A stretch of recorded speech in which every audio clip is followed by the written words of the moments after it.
Deliberasyon sa plenaryo ng panukalang pondo ng ating bansa para sa susunod na taon, tinapos na sa Senado.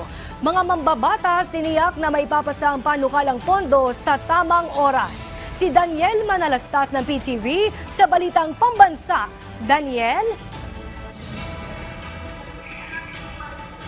Yes, tinuldukan na nga ng mga senador ang period of interpellation o panahon ng pagdedebate para sa 2025 proposed national budget. Ibig sabihin, inaasahang uso na ito para sa period of amendment kung saan dito na pwedeng magbigay ng mga amyenda ang mga senador bago tuluyang pagbotohan ang pag-aproba sa pambansang pondo na una ng tiniyak ng mga senador na ipapasa ito sa tamang oras. Pero mahaba-haba pa ang proseso sapagkat oras na ipasa ito ng Senado. Inaasahan naman na daraan pa ito sa Bicameral Conference Committee kung saan pag-uusapan pa ng mga senador at kongresista ang panukalang budget bago ito iakyat kay Pangulong Ferdinand R. Marcos Jr.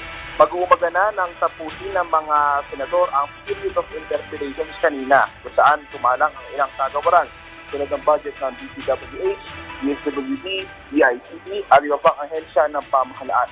Nasa ang panukalang budget ay tutugon sa marami pangangailangan ng mga Pilipino tulad na lang sa kalamidad, trabaho, food security, defense, transportasyon, infrastruktura at marami pang isa. At yan muna ang pinaka-huling update mula rito sa Senado. Balik sa inyo. Maraming salamat, Daniel Manalastas.